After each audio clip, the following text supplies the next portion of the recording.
Hello students, good morning. याद करें पिछले क्लास में हम लोग यह जान चुके हैं कि 11th का सिलेबस क्या है, केमिस्ट्री क्या है, इन सारी बातों की चर्चा किए थे। और याद कीजिए सबसे फर्स्ट चैप्टर आपका क्या था, बेसिक कंसेप्ट्स ऑफ केमिस्ट्री। तो अभी हम लोग चैप्टर नहीं शुरू कर रहे हैं, अभी जो हम शुरू कर रहे हैं वो क्या कर रहे हैं, pre basic concepts of chemistry. Pre basic concepts of chemistry. इस बेसिक कंसेप्ट को पढ़ने से पहले आपको केमिस्ट्री की कुछ बातों के बारे में जानकारियां होनी चाहिए ताकि केमिस्ट्री आपका आसान पेपर लगे। और केमिस्ट्री ऐसे भी स्कोरिंग पेपर है कॉम्पिटिशन्स वगैरह के लिए, तो सबसे स्कोरिंग पेपर केमिस्ट्री ही होता है।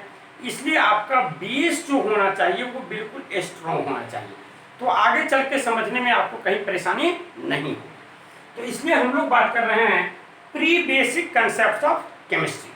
जरा ध्यान देंगे, इस बेसिक कंसेप्ट से पहले जो आपको प्री बेसिक बातों की जानकारी होनी चाहिए, जो आप 9th 10th में पढ़े हैं। इस हम आपको बताए भी थे कि हम लोग जिस चैप्टर की भी बात करेंगे पहले 9th 10th तक की बातों को करते हुए, गैप को भरते हुए, फिर हम लोग आगे 11th 12th की ओर बढ़ेंगे, 11th की ओर चलेंगे। तो बेसिक कंसेप्ट, जैसा कि हम जान रहे हैं कि केमिस्ट्री मैटर के संबंध में अध्ययन कराता है। और मैटर में हम देखें कि everything which has mass and occupies space is known as matter. जब हम मैटर का क्लासिफिकेशन कर रहे थे तो इसे अनेक क्लास में बांट रहे थे। फिजिकल क्लासिफिकेशन ऑफ मैटर जब किए तो इसे हम मेनली 3 स्टेट्स में बांट रहे थे, सॉलिड, लिक्विड एंड गैस। ऐसे 2 स्टेट्स और भी थे। 4th स्टेट का नाम क्या बोले, प्लाज्मा स्टेट। और 5th स्टेट क्या है, बोस-आइंस्टीन कंडेंसेट।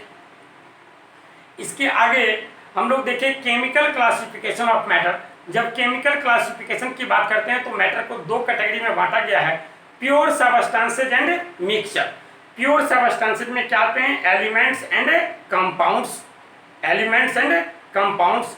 और ये मिक्सचर जो देखे, ये मिक्सचर फर्दर 2 टाइप्स का हो सकता है। It may be either homogeneous और हेट्रोजीनियस।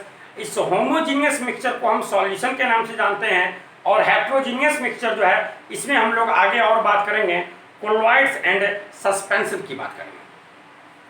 तो इसके आगे याद कीजिएगा, हम एक कंसेप्ट केमिकल क्लासिफिकेशन में आते हैं तो एलिमेंट कंपाउंड की बात होती है। अब ये जो एलिमेंट है तो उसके स्मॉलेस्ट पार्टिकल क्या कहलाएंगे, कंपाउंड है तो उसके स्मॉलेस्ट पार्टिकल क्या कहलाएंगे। जैसे कि अब हम किसी एलिमेंट की बात करते हैं, हाइड्रोजन की बात करें तो H, ऑक्सीजन की बात करें O, फास्फोरस की बात करें P। ठीक, यहाँ देखते हैं H2O2 P4, यहाँ देखते हैं S, यहाँ देखते हैं S8।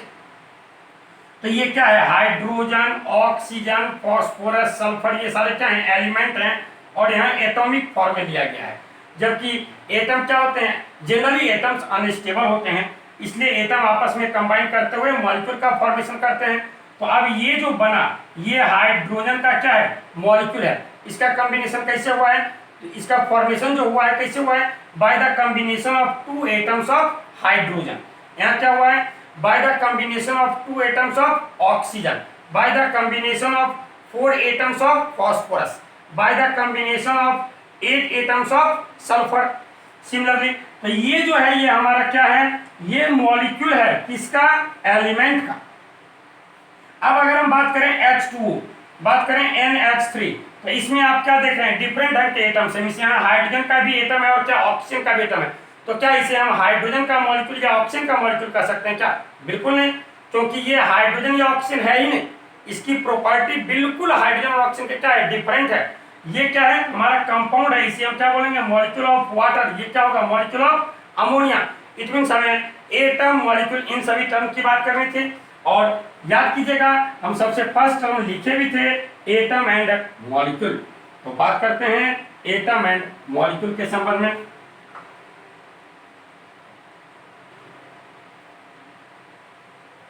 एटम एंड मॉलिक्यूल, ये एटम क्या है, तो एटम के संबंध में हम कहते हैं कि the smallest particle of an element having its all characters which is capable to take part in chemical reaction but generally don't exist in free state, is known as atom। It means हम क्या कर सकते हैं, हम कहते हैं the smallest particle of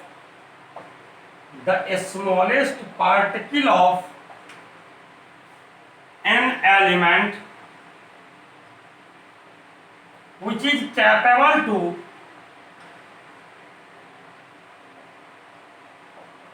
able जो भी लिखे, कैपेबल टू, इनेबल भी लिख सकते हैं, capable to take part in chemical reaction but generally don't exist. जरा यहां ध्यान देंगे, हम क्या बोले हैं, मैं यह नहीं बोल रहा हूं कि don't exist in free state, don't exist in free state, और दूसरा हम ये बोल रहे हैं generally don't exist in free state. दोनों में बहुत डिफरेंस है। Don't exist in free state it means free state में एग्जिस्ट करता ही नहीं है, जबकि ऐसी बात नहीं है। कुछ एटम्स ऐसे हैं, कुछ एलिमेंट्स ऐसे हैं जिनके एटम्स क्या हैं, स्टेबल हैं, वो बिल्कुल फ्री स्टेट में एग्जिस्ट करते हैं। लाइक नोबल गैस के एटम्स की बात करें, नोबल गैस के एटम्स क्या हैं, स्टेबल हैं। जैसे आप हाइड्रोजन की बात करते हैं तो हाइड्रोजन का फॉर्मूला, हाइड्रोजन मॉलिक्यूल के लिए आप क्या लिखते हैं, H2 लिखते हैं, तो क्या हीलियम के लिए He2 लिखते हैं क्या, बिल्कुल नहीं, क्योंकि He2 का फॉर्मेशन होगा ही नहीं। हीलियम जो है वो किस फॉर्म में एग्जिस्ट करेगा, He के फॉर्म में एग्जिस्ट करेगा। यही इसका एटम है और यही इसका मॉलिक्यूल है। क्यों इसका मॉलिक्यूल है, क्योंकि ये स्टेबल है, क्योंकि ये क्या है, स्टेबल है, इसलिए मॉलिक्यूल भी है। The smallest particle of an element which is capable to take part in chemical reaction but generally don't exist in free state, don't exist in free state is known as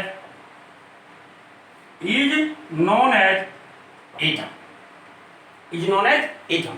तो atom क्या हो गया, किसी element का smallest particle जो chemical reaction में तो participate कर सकता है, केमिकल रिएक्शन में तो भाग लेने में सक्षम हो, लेकिन प्रायः स्वतंत्र अवस्था में नहीं पाया जाता हो, तो उसे ही हम क्या कहते हैं, एटम कहते हैं। इसे क्या कहेंगे, एटम कहेंगे। अब इसके नीचे हम क्या कहते हैं, ये एटम की बात हुई। अब मॉलिक्यूल कहां से आया, क्योंकि ये एटम क्या है, तो जनरली अनस्टेबल होते हैं, इसीलिए दो या दो से अधिक similar or dissimilar atoms combine together to form a stable unit of substance known as molecule। तो हम क्या कहेंगे, generally the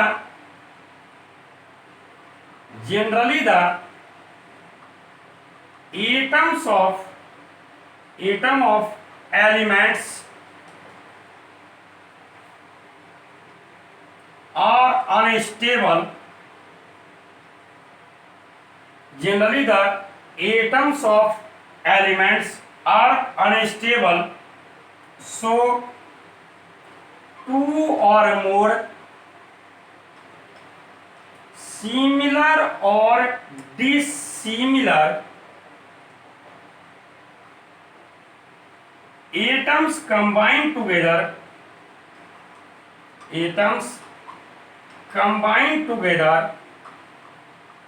to form a stable unit of substance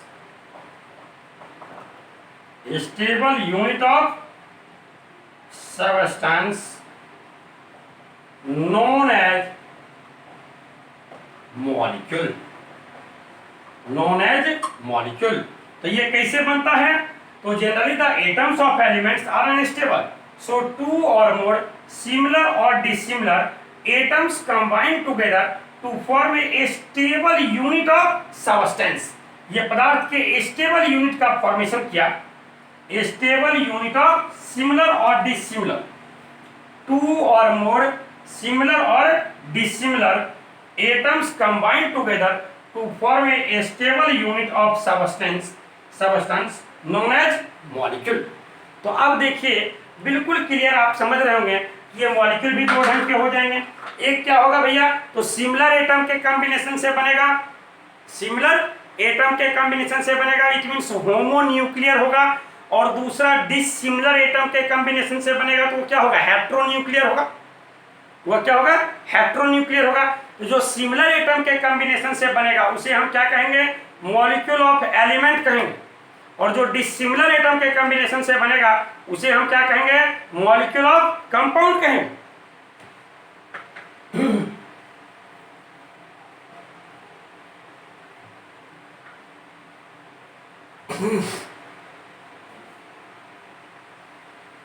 तो अब हम क्या कह सकते हैं, अब हम इसके नीचे कहते हैं molecule formed bye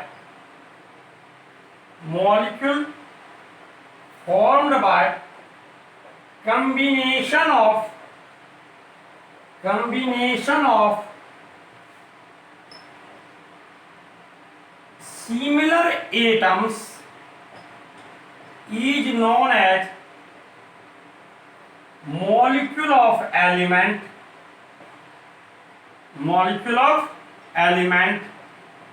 as for example H2, O2, P4, S8 etcetera. ये क्या देख रहे हैं, ये कैसे बना है, दो हाइड्रोजन एटम के कॉम्बिनेशन से। ये कैसे बना है, दो ऑक्सीजन एटम के कॉम्बिनेशन से। यह कैसे बना है, चार फॉस्फोरस एटम के कॉम्बिनेशन से। यह कैसे बना है, तो 8 सल्फर एटम के कॉम्बिनेशन से। इट मींस सल्फर के एक मॉलिक्यूल में सल्फर के कितने एटम्स होंगे, तो 8 एटम्स होंगे। यहाँ फॉस्फोरस के एक मॉलिक्यूल में कितने एटम्स होंगे, 4 एटम्स हैं। यहाँ 2 है, यहाँ भी हाइड्रोजन में भी क्या है, 2 है। तो हम लिखे कि molecule formed by combination of similar atoms is known as molecule of element, whereas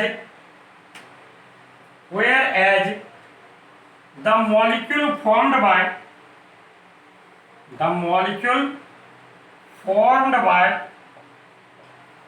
combination of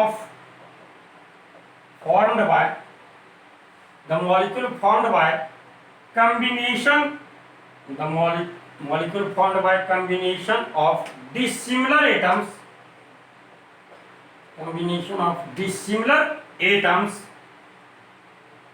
is known as molecule of compound,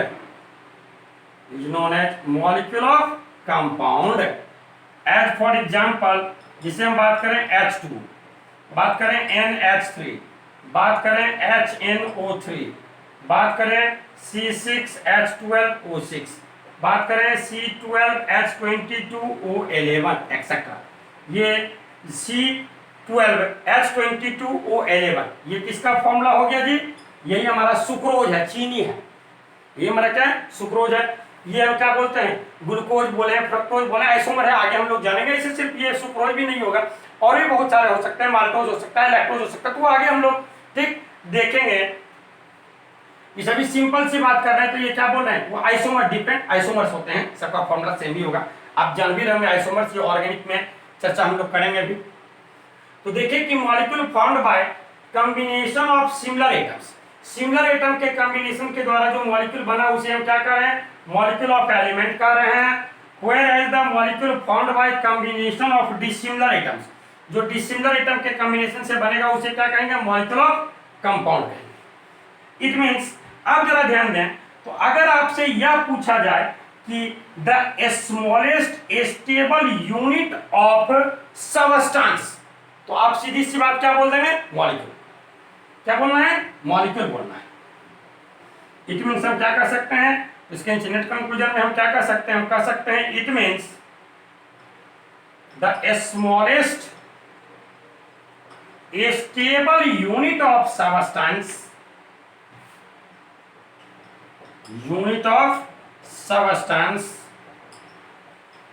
is known as molecule। अगर हम यह पूछें कि the smallest unit of the smallest particle of an element, तो आप क्या बोलेंगे, atom.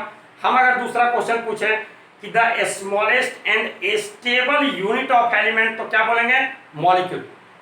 और क्या बोलना है, मॉलिक्यूल। और यहाँ हम डायरेक्ट जब सबस्टेंस बोल दिए तो क्या मॉलिक्यूल हो जाएगा, क्योंकि सबस्टेंस में तो सब आ जाएगा, एलिमेंट कंपाउंड सब आ जाएंगे। It means the smallest stable unit of substance is known as molecule. इसके नीचे एक बात हम लोग लिख भी लें, the atoms of noble gases. Noble gases क्या है? तो ग्रुप 18 के एलिमेंट्स को हम क्या कहते हैं? नॉवल गैस कहते हैं। इसे पहले बोला जाता था इनर्ट गैस, लेकिन अब इसे इनर्ट गैस नहीं बोला जाता, ये नाम चेंज हो गया। इनर्ट का अर्थ हो गया कि 100% इनर्ट होना चाहिए, लेकिन ये 100% इनर्ट नहीं है। ये केमिकल रिएक्टिविटी में अपनी सिमिलरिटी दर्शाता है। किसके सिमिलर? नॉवल मेटल्स के सिमिलर। नॉवल मेटल क्या हो गए? Gold, platinum. इसे गोल्ड प्लैटिनम जनरल केस में रिएक्ट नहीं करता है, इसी ढंग से ये जनरल केस में रिएक्ट नहीं करता है, इसलिए इसे हम आप क्या इनर्ट गैस ना बोल के क्या बोलते हैं? नॉवल गैस बोलते हैं। आगे 12th में देखिएगा, हम आपको पढ़ाएंगे discovery of compounds of noble gases, जहां एन बार्टलेट, नील्स बार्टलेट नामक साइंटिस्ट की बात होगी, जो 1962 से पहले ग्रुप 18 को डायरेक्ट हम लोग इनर्ट गैसेज बोलते थे, लेकिन अब इनर्ट गैस नहीं बोलते हैं, क्या बोलते हैं? नॉवल गैस बोलते हैं। क्योंकि ये बिल्कुल प्रूव किए कि नॉवल गैस भी कंपाउंड्स का फॉर्मेशन करेगा और बहुत सारे कंपाउंड्स बनते हैं। 12th के एग्जाम में आप देखेंगे, आपको बार बार दो कंपाउंड में XeF2, XeF4, XeF6, XeO3, XeOF4, XeO2F, XeO3, XeOF4, ठीक, ये सारा का सारा आपको मिलेगा, सारा का सारा आपको देखने के लिए वहां मिलेगा, ठीक। और भी मिलेंगे, टोटल 8 की बात हम लोग करेंगे, ठीक। क्रिप्टन के भी कंपाउंड्स मिलेंगे, KrF2 एंड KrF4। रेडन के कंपाउंड्स बनते हैं जिन्हें रेडियो ट्रैकर मेथड के द्वारा डिटेक्ट तो किया गया है, but can't be isolated till now due to radioactive nature of radon. वही हम लिख रहे हैं the atoms of noble gases. Noble gases क्या हो गए? वो सब 12th में बताया जाएगा, और आपका चैप्टर है 12th में। इसे क्या देखेंगे, यहां से हम चले जाएंगे तो विषयांतर हो जाएगा। पी ब्लॉक, अपने सिलेबस लिखे थे, पी ब्लॉक में क्या बताए कि केवल 2 यूनिट ग्रुप 13 और ग्रुप 14 हमारा 11th में, जबकि 15, 16, 17, 18 सब कहाँ है? 12th में है। और 12th में जाके आप सब कुछ डिटेल में उसके बारे में पढ़ेंगे। The atoms of noble gases, that is helium, neon, argon, krypton, xenon and radon. The atoms of novel gases are stable, so they don't form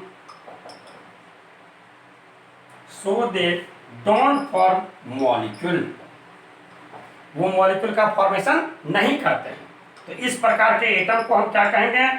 या this type of molecule this type of molecule, this type of atom is known as, this type of molecule, इसको भी छोड़ दीजिए, atomicity आपको नहीं बताए हैं, बताते भले तक।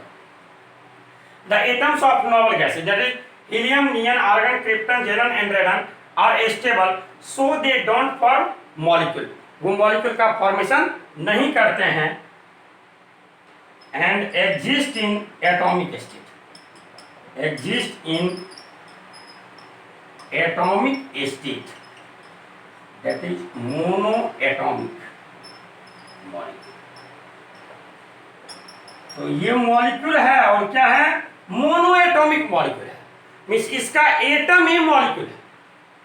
एटम ही मॉलिक्यूल क्यों है? मॉलिक्यूल इसलिए है क्योंकि वो स्टेबल है। मॉलिक्यूल क्यों है? क्योंकि वो क्या है? स्टेबल है। एटम और मॉलिक्यूल में आप यही डिफरेंस देख रहे हैं कि एटम क्या है? स्मॉलेस्ट पार्टिकल ऑफ एलिमेंट है, लेकिन ये जनरली क्या होता है? स्टेबल नहीं होता है, इसलिए कंबाइन करके स्टेबल में कन्वर्ट होना चाहता है। क्योंकि प्रत्येक सिस्टम की टेंडेंसी क्या होती है? वो अपनी एनर्जी को कम करना चाह रहा है और स्टेबिलिटी को गेन करना चाह रहा है, जबकि ये तो कंबाइन करता ही नहीं है। तो इसके एटम ही क्या है? मॉलिक्यूल के फॉर्म में एग्जिस्ट कर रहे हैं। क्या कोई दिक्कत? कहीं कोई दिक्कत नहीं होनी चाहिए। तो आप समझ गए कि मॉलिक्यूल दो ढंग का हो गया। एक हो गया जो सिमिलर ढंग के कॉम्बिनेशन से बना, सिमिलर एटम के कॉम्बिनेशन से, कि H2O2N2, तो इसे हम बोलेंगे होमोन्यूक्लियर मॉलिक्यूल। इसे हम क्या कर सकते हैं? Homonuclear molecule. होमोन्यूक्लियर क्यों कहेंगे? क्योंकि यहाँ जो देखिए H2 में क्या है, दो हाइड्रोजन एटम है, ये आगे चल के जानेंगे आप, ये दो हाइड्रोजन एटम क्या होंगे, सिंगल कोवलेंट बॉन्ड के द्वारा जुड़ा होगा। ये दो हाइड्रोजन एटम है, अब इसका न्यूक्लियस और इसका न्यूक्लियस दोनों एग्जैक्टली क्या है, सिमिलर है, क्या हो गया, होमोन्यूक्लियर। होमोन्यूक्लियर, जबकि यहाँ आप देख रहे हैं H2O में HOH, तो यहाँ क्या देख रहे हैं, ये और ये दोनों का न्यूक्लियस क्या है, डिफरेंट है, इट मींस ये क्या हो गया, हेट्रोन्यूक्लियर मॉलिक्यूल हो गया। एक बात और भी जान लें, एटॉमिसिटी किसे कहते हैं? तो एक मॉलिक्यूल में जितना एटम होता है, total number of atoms present in one molecule of a substance, one molecule of a substance is known as its atomicity, is known as its atomicity. उसे क्या कहते हैं, उसकी एटॉमिसिटी कहते हैं। ये क्या आप लिख सकते हैं, एटॉमिसिटी क्या है, जिसे आप सुनेंगे बार बार बोला जाएगा डायटोमिक मॉलिक्यूल, ट्राइटोमिक मॉलिक्यूल। तो डायटोमिक मींस क्या, ऐसे मॉलिक्यूल जहां दो एटम, ट्राइटोमिक मींस जहां क्या हो, तीन एटम्स हो। डायटोमिक की बात की तो क्या हो गया, H2 हो गया, O2 हो गया, कार्बन मोनोऑक्साइड हो गया, NO। ये बोला जा रहा है डायटोमिक मींस क्या हो, जिसमें दो एटम हो। अब ये दोनों एटम समान भी हो सकता है या क्या, असमान भी हो सकता है, सिमिलर भी हो सकता है या डिसिमिलर भी हो सकता है। सब देखें, ट्राइटोमिक CO2, ये क्या हो गया, ट्राइटोमिक हो गया। N2O क्या हो गया, ट्राइटोमिक हो गया। N2O, NO2, NO2 क्या हो गया जी, ये हमारा सब क्या है, ट्राइटोमिक है। ये N2O, इसी ये क्या है, लाफिंग गैस, ये क्या है, लाफिंग गैस। लेकिन इसके बारे में एक बात आप जान लें, नाम इसका लाफिंग गैस है, लेकिन इसका यूज क्या किस रूप में किया जाता था, एज एनेस्थेसिया, बेहोश करने के लिए किया जाता था। हंसाते हंसाते बेहोश कर देता था। जब आप हंसना शुरू करेंगे ना, बहुत ज्यादा हंसेंगे तो पेट में दर्द होने लगेगी, और आप क्या करते होंगे, मुंह दाब लेते होंगे, पेट पकड़ लेते होंगे ताकि हंसी रुक जाए। लेकिन जब इसका इफेक्ट हो जाएगा आपके सेंट्रल नर्वस सिस्टम पे, ये आपके सेंट्रल नर्वस सिस्टम को इस ढंग से इफेक्ट कर देगा कि आप मुंह दाबिए या पेट पकड़िए, आपकी हंसी बंद ही नहीं होगी, आपकी हंसी बंद ही नहीं होगी और आप बेहोश हो जाएंगे। एटॉमिसिटी हम क्या कहते हैं, तो हम कहते हैं कि the number of atoms, the number of atoms present in one molecule of a substance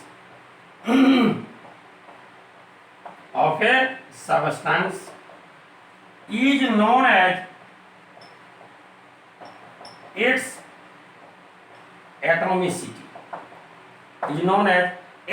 atomicity। कभी कभी आपको एलिमेंट्स के लिए एटॉमिसिटी ज्ञात करना होगा, तो फॉर एलिमेंट आप एटॉमिसिटी को ज्ञात करने के लिए ये कर लीजिएगा, एटॉमिसिटी बराबर उसका कीजिएगा मॉलिक्यूलर मास, मॉलिक्यूलर मास दे दिया है, ठीक, कि सल्फर जो है, आपसे पूछा जा रहा है कि अब सल्फर की एटॉमिसिटी क्या होगी बताइए, जबकि सल्फर का मॉलिक्यूलर मास जो है वो 256 दिया गया है, ठीक। तो आप जान रहे हैं, आपको पता नहीं है कि सल्फर है S, हम मान लेते हैं कि इसके एक मॉलिक्यूल में नंबर ऑफ एटम्स क्या होगा, N होगा। इसके एक मॉलिक्यूल में नंबर ऑफ एटम्स क्या है, N है। तो जब हम इसके मॉलिक्यूलर मास की बात करेंगे तो क्या लिखेंगे, 32, N इक्वल्स टू क्या, 256। तो N का मान क्या हो जाएगा, 256/32, 256/32। अगर आप इसे कैंसिल कराएं तो देखिए कितने से कैंसिल हो जाएगा, 8 टाइम्स में कैंसिल हो जाएगा भैया, हो जाएगा। इट मींस उसकी एटॉमिसिटी क्या हो गई, 8 हो गई। तो फॉर एलिमेंट एटॉमिसिटी निकालने के लिए डायरेक्ट आप कर दीजिएगा molecular mass by atomic mass, molecular mass by atomic mass.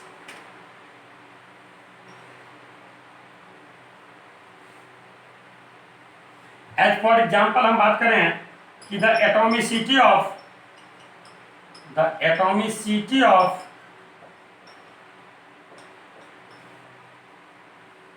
Hydrogen, oxygen, halogen, ये सारा का सारा क्या है, 2 है। इट मींस क्या, हाइड्रोजन एग्जिस्ट करेगा H2 के फॉर्म में, ऑक्सीजन किसके फॉर्म में, मॉलिक्यूल होगा O2, हेलोजन का क्या हो जाएगा X2। अगर हम बात करते हैं फास्फोरस के लिए, तो ये क्या है, बोलते हैं टेट्रा एटॉमिक मॉलिक्यूल, इसकी atomicity 4, tetra atomic molecule. Tetra atomic molecule. S8 की बात करते हैं तो क्या बोलते हैं, octa atomic molecule. It means इसकी एटॉमिसिटी क्या हो गई 8, इसकी एटॉमिसिटी 8। तो एटम की बात हुई। अब जरा ध्यान दें कि अब ये जो एटम है जिसे हम बात कर रहे थे, हाइड्रोजन मॉलिक्यूल ही लिखे, P4 ही लिखे, H2O ही लिखे या NH3 लिखे, तो आप क्या देखें कि यहाँ दो हाइड्रोजन एटम आपस में कंबाइन किए हैं, यहाँ दो 4 फास्फोरस एटम्स आपस में कंबाइन किए हैं, यहाँ 2 हाइड्रोजन एटम और 1 ऑक्सीजन एटम है, यहाँ 1 नाइट्रोजन एटम और 3 हाइड्रोजन एटम है। तो भैया अब ये जो फास्फोरस है इसके न्यूक्लियस में क्या होगा, इलेक्ट्रॉन मींस एटम जो है, किसी एलिमेंट के जो स्मॉलेस्ट पार्टिकल है एटम जो है, इसमें अब क्या क्या होता है, इसके सब एटॉमिक पार्टिकल्स क्या है, सब एटॉमिक पार्टिकल्स क्या है। तो डाल्टन एटॉमिक सिद्धांत से आप जान रहे थे कि वो तो चेंज हो चुका है कि एटॉम्स क्या होते हैं, उसे हम और भी स्मॉलर पार्टिकल्स में ब्रेक नहीं कर सकते हैं।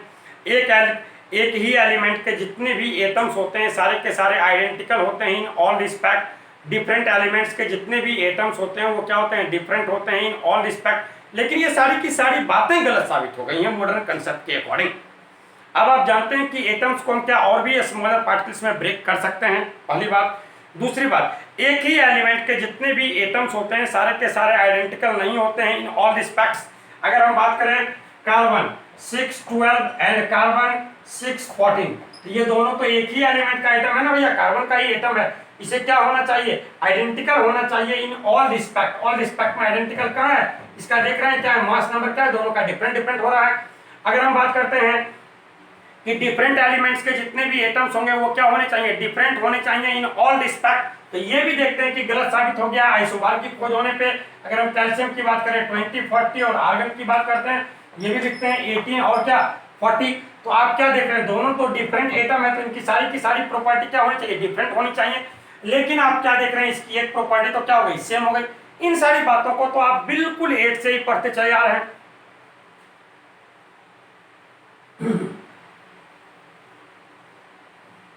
तो पहले से पढ़ते चले आ रहे हैं, इसमें तो कोई दिक्कत की बात नहीं होनी चाहिए। तो अब एटम में क्या है, एटम में और भी स्मॉलर पार्टिकल्स हैं। तो एटम में बहुत सारे स्मॉलर पार्टिकल्स हैं, सब एटॉमिक पार्टिकल्स, इनकी संख्या 25-30 के आसपास है, बहुत सारे हैं, ठीक। Electrons, protons, neutrons, Mason, positron, ठीक, ये सारे के सारे हैं। लेकिन हम अगर बात करें तो इनमें जो इम्पोर्टेंट है वो हमारा क्या है, इलेक्ट्रॉन्स, प्रोटॉन्स और न्यूट्रॉन्स। तो हम बात करते हैं fundamental particles of atom.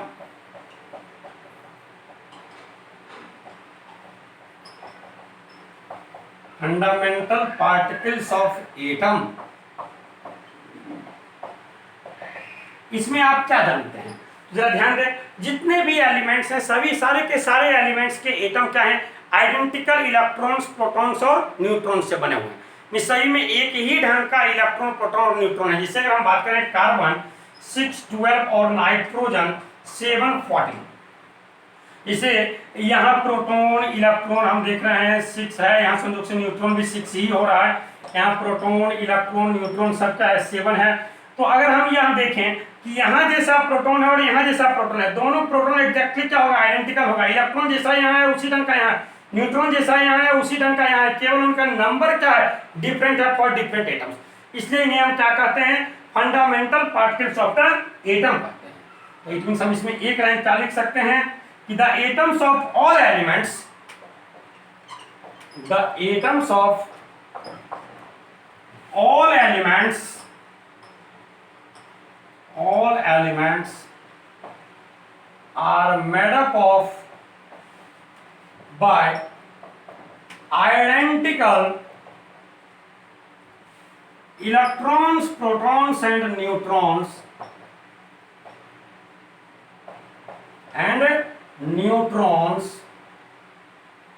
only their numbers are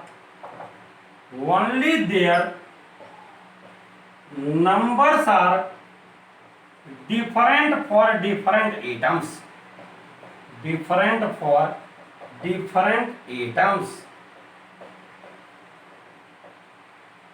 only their numbers are different for different atoms. So these subatomic particles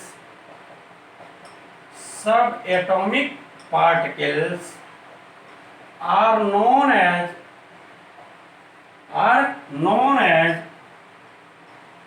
fundamental particles of an atom. Fundamental particles of an atom, किसी atom के क्या कहलाते हैं? Fundamental particle कहलाते हैं। हम क्या लिखे कि the atoms of all elements are made up of by identical electrons, protons and neutrons, only their numbers are different for different atoms, so these subatomic particles are known as fundamental particles of an atom. तो अब हम इन fundamental particles जो हैं electron, proton, neutron, अब इनके कुछ property की बात करते हैं। इनके कुछ प्रॉपर्टी की बात करते हैं।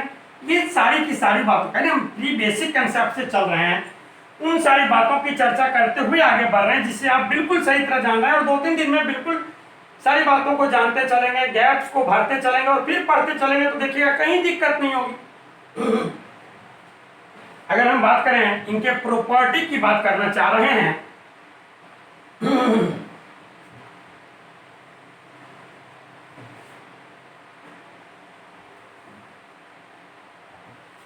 इधर हम बात करते हैं इलेक्ट्रॉन, यहां बात करते हैं प्रोटॉन और यहां बात करते हैं न्यूट्रॉन,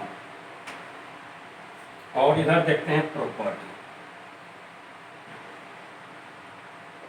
सबसे फर्स्ट में बात करते हैं डिस्कवरी।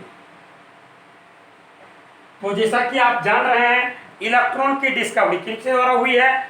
जे थॉमसन साहब के द्वारा हुई है in cathode ray experiment. In cathode ray experiment. तो हम इलेक्ट्रॉन में क्या लिखेंगे? बाय सर जे थॉमसन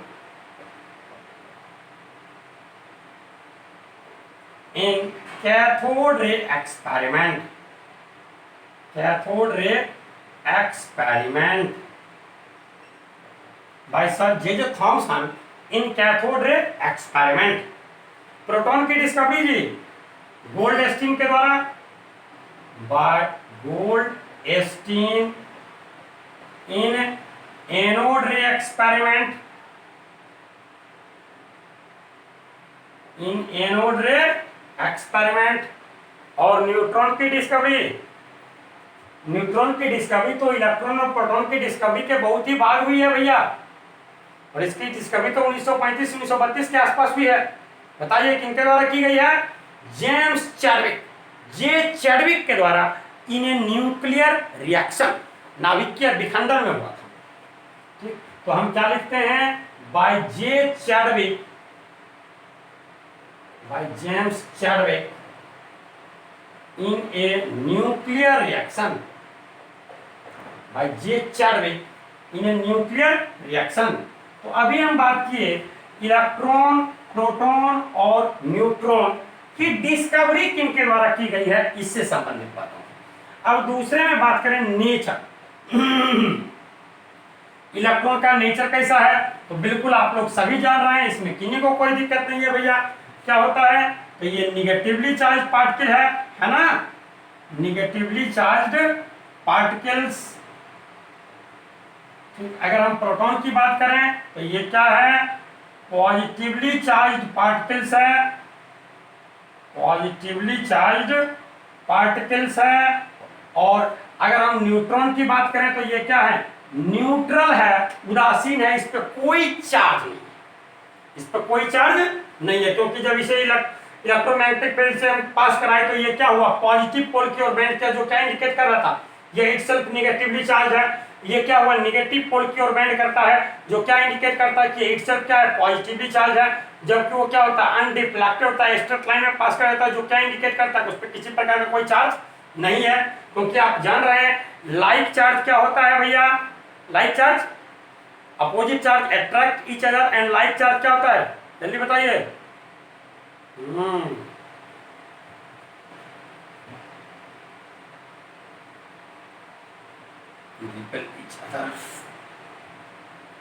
ठीक, तो ये हम देखें डिस्कवरी, नेचर, तीसरे में आइए बात करते हैं मास की।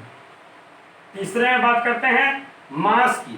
तो इलेक्ट्रॉन का मास क्या होता है 9.1 इंटू 10⁻⁻31 kg और 0.005886 AMU। 0.005886 AMU atomic mass unit. Atomic mass unit. और आप जान रहे हैं 1 एटॉमिक मास यूनिट बताएंगे भी आगे। 1 atomic mass unit equals to 1.67 into 10⁻⁻27 kg। अगर हम प्रोटॉन के मास की करें तो क्या बोलते हैं 1.6725 इंटू 10⁻⁻27 kg। इट मीन्स क्या देख रहे हैं ऑलमोस्ट 1 AMU के बराबर है। 1.007277 AMU। 7277 AMU। इसकी बात करें तो 1.6748 इंटू 10⁻⁻27 kg। और हम क्या कहते हैं 1.008665 AMU। 8665 AMU atomic mass unit. ये तो हम मास की बात किए। अब आइए बात करते हैं रिलेटिव मास। किसी के रिस्पेक्ट में मास को लेने की बात करते हैं। अभी जो हम बात कर रहे थे अब हम क्या करते हैं किसी के रिस्पेक्ट में लेने की बात करते हैं।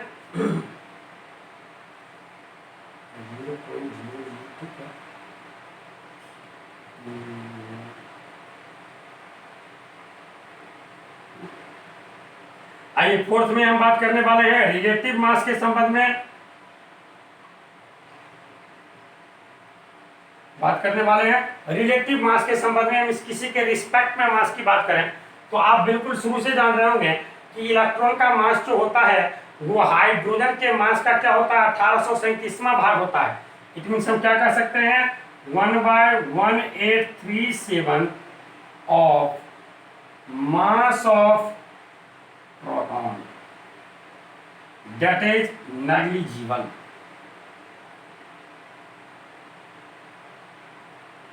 दैट इज नेग्लिजिबल नगण्य है, बहुत ही कम है, बहुत ही कम है। इसके रिस्पेक्ट में तो ये वैल्यू क्या है बहुत ही कम है, नेग्लिजिबल हो जा रहा है। रिलेटिव मास इसका क्या हो जाएगा 1 और इसका क्या हो जाएगा 1। इसके आगे हम लोग बात करें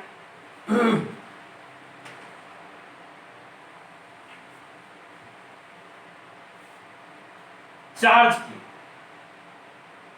अब ये जो चार्ज है तो नेचर देख रहे हैं कि negative charge positive charge neutral है, ताकि इस पे चार्ज कितना है। चार्ज हम क्या बोलते हैं -1.6 इंटू 10⁻⁻19 कूलम्ब। ये क्या है स्मॉलेस्ट यूनिट ऑफ चार्ज है 1.6 इंटू 10⁻⁻19 कूलम्ब। इससे छोटा चार्ज पॉसिबल नहीं है। और जब भी चार्ज होगा तो इसके इंटीग्रल मल्टीपल में होगा, मींस n इंटू ई होगा, n इंटू ई होगा। और n का मान ऑलवेज क्या होल नंबर होना चाहिए। इसकी बात करें तो क्या चार्ज तो उतना ही है, सिर्फ क्या पॉजिटिव में लिख देंगे -19 कूलम्ब। और यहाँ चार्ज तो है ही नहीं, न्यूट्रल है, तो क्या हो जाएगा 0। आइए इसकी आगे बात करें रिलेटिव चार्ज की। अब किसी के रिस्पेक्ट में चार्ज लेते हैं तो जब हम रिलेटिव चार्ज देखते हैं तो रिलेटिव चार्ज इसका ऑलमोस्ट क्या हो गया नेग्लिजिबल है इसका। और चार्ज की बात नहीं कर रहे हैं, मास थोड़े कर रहे हैं। रिलेटिव चार्ज की बात करते हैं इसके रिस्पेक्ट में तो यहाँ क्या बोलेंगे -1, यहाँ क्या बोलते हैं +1। सबसे स्मॉलेस्ट यूनिट जो है उसके रिस्पेक्ट में लिए तो ये क्या हो गया -1, यह क्या हो गया +1 और यह क्या रह जाएगा 0 का 0 ही रह जाएगा। ठीक, इसके आगे हम बात कर रहे हैं सिंबल की। इसे इंडिकेट हम किस ढंग से करते हैं तो नीचे लिखने में दिक्कत हो रही है और इसके नीचे आपको हम समझते हैं दिखाई भी नहीं देगा। इसके नीचे हम एक बार देख लें क्या यहाँ तक आ रहा है। रिलेटिव चार्ज तक तो आया है, रिलेटिव चार्ज तक आया है, लेकिन इसके नीचे अगर हम सिंबल लिखते हैं तो ये पता नहीं चलेगा। इसलिए मैं इसे थोड़ा सा नीचे कर देता हूँ अभी फिलहाल।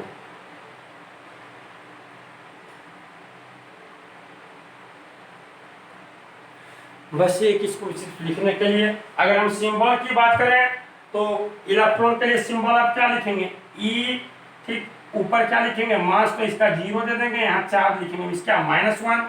यहाँ प्रोटॉन के लिए क्या पी, चार्ज भी 1, मास भी क्या 1। न्यूट्रॉन के लिए अगर आप बात कीजिएगा तो चार्ज क्या है 0, मास क्या लेंगे 1। तो देखिए ये हम देखे फंडामेंटल पार्टिकल्स ऑफ एटम के कुछ प्रॉपर्टी की बात की है, इलेक्ट्रॉन, प्रोटॉन और न्यूट्रॉन के प्रॉपर्टी को देख रहे हैं। तो डिस्कवरी में देखिए इलेक्ट्रॉन की डिस्कवरी जे थॉमसन साहब के द्वारा की गई है कैथोड रे एक्सपेरिमेंट में। प्रोटॉन की डिस्कवरी गोल्डस्टीन साहब के द्वारा की गई एनोड रे एक्सपेरिमेंट में।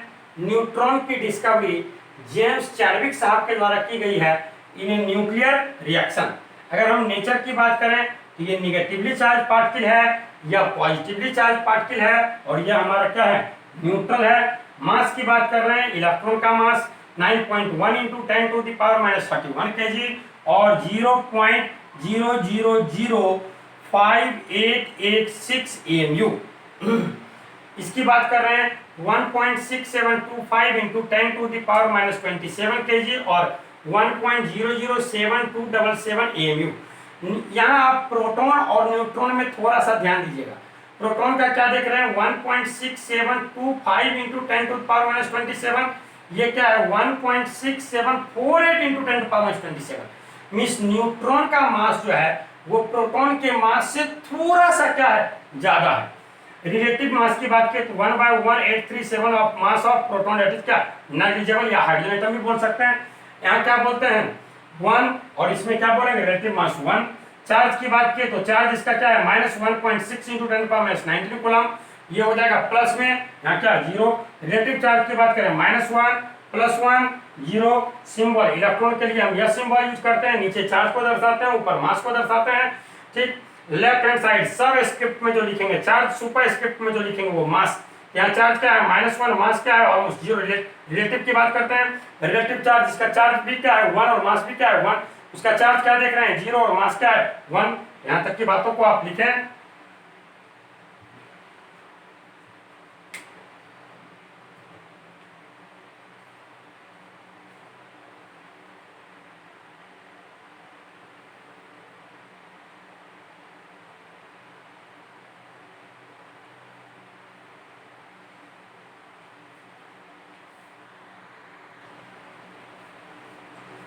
तो जिसे आप देखें कि यहाँ जिसे हम देख रहे हैं कि नीचे क्या लिखे हैं, किसी इसके प्रोटॉन के लिए हम सिंबल P यूज किए।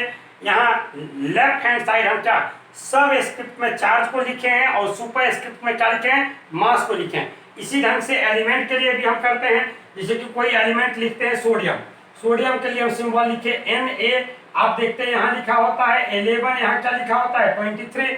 तो आखिर ये क्या है, ये एटॉमिक नंबर है, ये क्या है मास नंबर है। एटॉमिक नंबर क्या होता है, मास नंबर क्या होता है, इलेक्ट्रॉन प्रोटॉन न्यूट्रॉन की संख्या कैसे हम एटम को देख के ये हमें पता है तो हम कैसे पता कर सकते हैं, इन सभी के संबंध में हम लोग जानेंगे। तो आइए इसके आगे न्यू हेडिंग करें मास नंबर ए।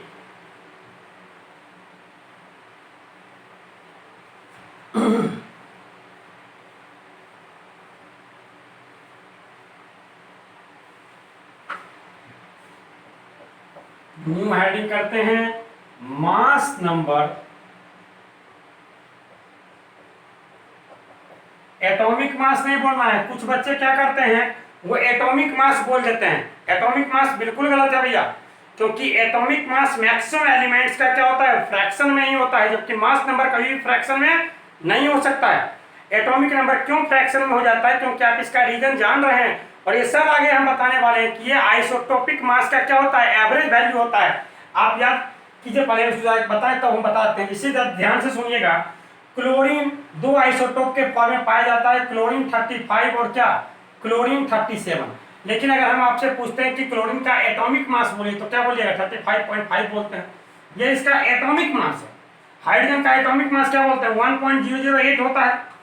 आप पीरियोडिक टेबल में देखेंगे तो मैक्सिमम का क्या होगा वहां फ्रैक्शन में ही लिखा होगा, मैक्सिमम का क्या होगा फ्रैक्शन में ही लिखा गया होगा। तो वो जो है वो आपका क्या है एटॉमिक मास है, जबकि मास नंबर कभी भी फ्रैक्शन में नहीं हो सकता है। ये तो ऑलवेज क्या होगा, होल नंबर होगा। और आप जान रहे हैं mass number A equals to क्या होता है, N plus P, number of protons plus number of neutrons.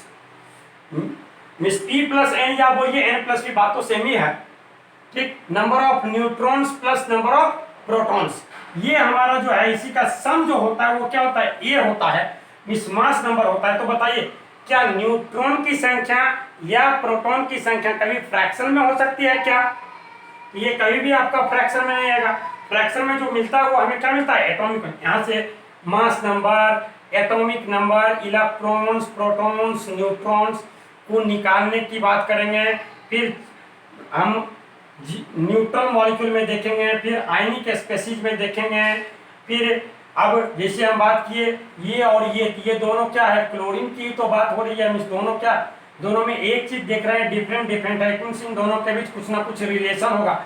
ये रिलेशन हमारा क्या कहलाता है, आइसोटोपिक रिलेशन कहलाता है। मीन्स आइसोटोप, यह क्या है, आइसोटोप है। इसी ढंग से अगर हम बात करेंगे कैल्शियम, बात करेंगे आर्गन, ये सब आप जान रहे हैं, सब लोग जानेंगे। ये हमारा क्या है, आइसोबार है, जबकि ये क्या है 20 है, ये क्या है 18 है। फिर आइसोटोन्स जानेंगे, आइसोडायफर्स जानेंगे, आइसो इलेक्ट्रॉन्स, बहुत सारी बातों की हम लोग बेसिक्स में चर्चा करेंगे। और आज यहीं तक की बातों को रखते हैं, अभी हम लोग आगे नहीं बढ़े हैं। कोई न्यू बच्चे भी जो जुड़ना चाह रहे हो तो आप उन्हें बोल सकते हैं, वो आराम से जुड़ जाए, क्योंकि 2 से 3 दिन के अंदर हम फिर सही ढंग से बढ़ना शुरू कर देंगे। और तब बच्चों का अगर छूटते जाएगा तो फिर उन्हें परेशानी हो जाएगी, क्योंकि रोज वीडियो डाला जाएगा और उनको ये लगेगा कि हम रोज वीडियो डाला जा रहा है, तो वो आज का वीडियो नहीं देख पाएंगे तो पीछे का वीडियो कैसे देख पाएंगे। उनके लिए जब क्या होता है कि 10-20 दिन आप काम नहीं कीजिए, 10-20 वीडियो हो जाएगा तो फिर बोझ हो जाएगा, आप उसे देख ही नहीं पाएंगे। इसलिए जिन बच्चों को जुड़ना है वो अभी ही समय है, जल्दी से जुड़ जाएं। आज यहाँ तक ही, इसके आगे की बात नेक्स्ट क्लास में करते हैं। ओके, धन्यवाद।